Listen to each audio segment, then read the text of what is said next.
Hey everybody, it is Janet Metzger of the Network Marketers Den, and I want to welcome you to the podcast. You know, I've been in this business a long time, and it is not as complicated as people make it. So what I like to do is I like to focus on the fundamentals of the business. You know, it's like anything. If you get the fundamentals down, then you can start working on the sprinkles. You know, it's like basketball. People want to practice dunking when they should be practicing dribbling and defense and all the fundamental things. So that's what we focus on in the podcast, are the things that are the difference makers. It is the best industry in the world. Sometimes it gets a bad rap. And my mission, honestly, is to help the industry get the respect that it does deserve. It used to have it and it lost it. And honestly, the more things change, the more they stay the same. And one of the topics I'm going to talk about today really came up as I've been working with a few clients over the last few weeks. And that is about the art of duplication and not reinventing the wheel. You know, I see it all of the time. Best part about this business, or the easiest part about this business, is that it is the art of duplication.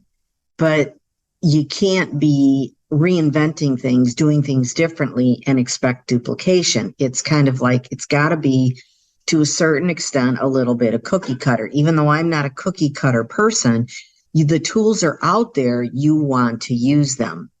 So the problem is that, you know, the company will develop something, and we'll talk more about what that something could be. And then this distributor says, well, I'm going to do this. And this one says that. And then all of a sudden, it's not in the original format, because the whole idea is that no matter who is doing a presentation, no matter who's sharing a product, they have got something that everybody can use. You know, it's different if you've been in the business a long time and you can tweak it and you know how to do that. However, you've got brand new people that are joining your team. They're not able to do it. So just use what is out there. And again, when you're speaking with it, you can put your own spin on it and personalize it. But just use what is out there. Because here's the deal. Your company invests a lot of money. They pay consultants. They do a lot of research. So they put a lot of time. They put a lot of money. And there's a lot of things that go into the tools that the company provides that you might not even know about. Okay. So I think it's really, really important to just use what is out there. So I look at it this way. If you just use what is out there, it's not only going to save you time, it's going to save you money. Okay. And these things have already been tested. They work. So why would you try to put your own spin on it? Again, it's not saying that it's, you know, that you have to be a robot, if you will, but you do want to use the tools that are out there. We don't always know the back end of it and why things are decided. So I just say, I have to trust the experts. I know that there's a lot that goes into these different things that are put together. An example of what I'm talking about, we'll talk more about it, is the opportunity presentations, just as an example. So really, really important, just use what is out there. Don't reinvent the wheel. So let's talk about an opportunity meeting, for example. The opportunity meetings, there's a lot that goes into it, a lot of decisions that are put into it. And when an opportunity meeting is created, you know, if it's an online opportunity, if it's filmed, if it's a live one, whatever the case may be, they are designed to hit the most important things in the shortest amount of time. Okay. An opportunity meeting will never, ever sell anybody on joining your company. Now, it'll pique interest, it'll reinforce what you have told them, but it's never, ever going to do the selling. It's kind of like hosting. A post does not sell your opportunity. A post does not sell your product. It piques interest. So that's what you want to remember.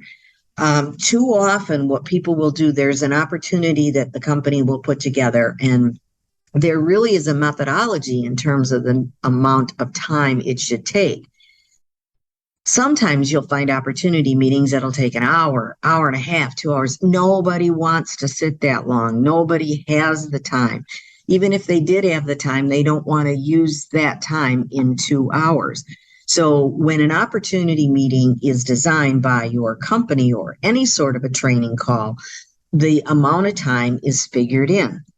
Every time you add something, I'm going to talk about this or I'm going to talk about that, all of a sudden, that opportunity meeting that was supposed to be 20, 25 minutes becomes 45 minutes to an hour. So, shorter is better. I will say that shorter is better, because when somebody says to you, well, I don't have time, how long does it take? Well, it takes an hour. Well, I don't have time to sit that long. Don't want to sit that long. But instead, if you use what the company puts out there and it's timed to 15, 20 minutes, you can say to somebody, hey, it only takes 15 minutes. Let's sit down and talk. Okay. So use what the company has put out there. Okay. It's not to say you can't put your own spin and your own personal testimonial and that type of thing, but the actual format of the opportunity meeting, you want to stick with what has been put together. Because like I said, there's a lot of time and a lot of effort, and it's just going to save you time. It's going to save you a heck of a lot of time. So just keep that in mind. Remember, it's to pique interest. Then you take the call offline. If you keep changing it up, you add this slide or take that slide away or whatever you do, all of a sudden you've totally lost the duplication. Imagine a brand new distributor, and they've seen your opportunity meeting, then somebody else on your team does it. It should look the same all the time. They should know what they're going to see, what they're going to expect. And the more times they attend, the more they're going to learn, they're going to catch something. Heck, every time I do an opportunity meeting or I join one, I hear something different and I will change up my verbiage. So really, really important to stay consistent and just use the tools. So it's not just about your opportunity meeting. There are a lot of different things that your companies offer that you want to keep doing. So they'll put systems into place. For example, your company should have a good onboarding process. If they don't, certainly I can help them with that, but you want to use the onboarding process. You don't want to skip ahead. You want to follow that process because, number one, again, everything has been put into consideration. There is a system in place. Number two, you are making sure you don't miss anything. Number three, as you do that, if you onboard somebody the right way, using your company's tools, using your company's training, guess what? They're going to do the same thing. This is not a do as I say, not as I do. You need to do what you tell them to do so they see you do it. So that is truly the art of duplication. So if it's an onboarding situation, if it's how to build your list of who you're going to talk to, if it's what you're going to say, does not matter. Make sure you are following that process. Same way when it comes to your branding. What do I mean by branding? Okay, whatever your company is, again, a lot of money, a lot of time has been invested about the brand. So, it's not something that you want to go ahead and do your own brand. You want to use everything that the company has.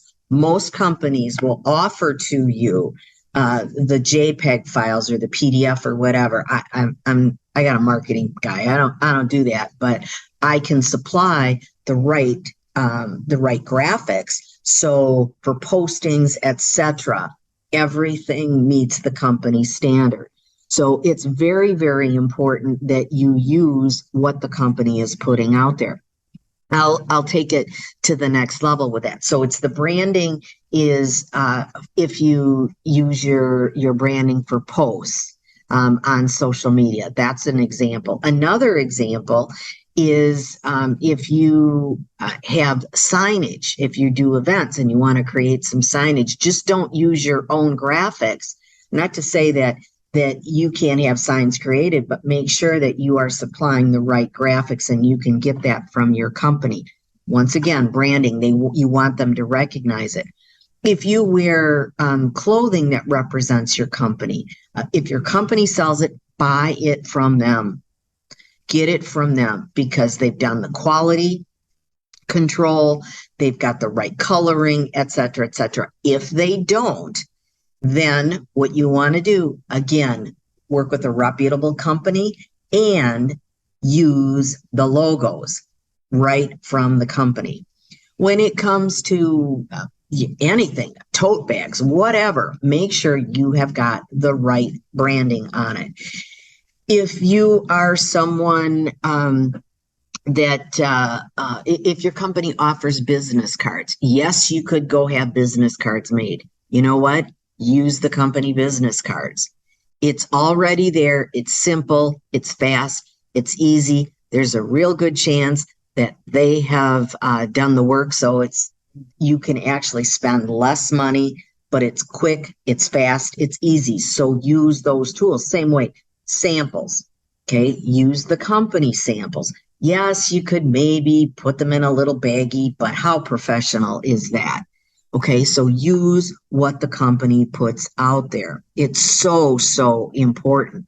Makes such a difference in your level of professionalism, if you will. And you want people, I think of the Coca-Cola sign. Okay, it doesn't even have to say Coca-Cola, but if you saw that label, you know that it's a Coke product. Okay. So that's what I'm talking about. You want to make sure that you are just using what is out there. You don't need to make it complicated. You have to keep it really, really simple because all of these little tweaks and things that you like to do to personalize it and foof it up and make it you, guess what those do? I'm not even talking money, you guys. I am talking about the time. Most network marketers do this as a side gig, a side hustle. Okay, so they're not working at 40, 50, 60 hours a week. And even if you are, wouldn't you like to cut down on the number of hours? So what I'm talking about is use what's out there, keep it simple. It will save you so much time. So, think about if you had to create not the website. What is it I want to say? Your business cards. Let's just use business cards. And you had to create it and add this and add that and da-da-da-da-da. You've just spent a half an hour. Guess what? In that half an hour, you could have made 3 phone calls. You could have done 3 reach outs. You want to spend as much time as you can in the limited amount of time that you have to work on your business, talking to people, coaching, developing your people. That's what you want to spend time on. So the art of duplication is not just about saving money. It's about saving time, but it's taking that time and reinvesting it into actually having conversations and talking to others about your business, whether it be product or it would be the earning opportunity. So use the tools, send them to your opportunity meeting. And I can tell you, if your company's not doing enough opportunity meetings, that's a discussion that needs to be had. But you know what? You can do the opportunity one-on-one. That's okay too. The opportunity meetings are out there for you to send people to, and yes, you should be on them as well, because the more you hear it, the easier it is going to be for you to actually do that presentation. So my message here is don't reinvent the wheel. Use what's out there. Put your own personal flair on it, your personality, if you will, but you don't need to recreate any new materials or whatever, just go to the company.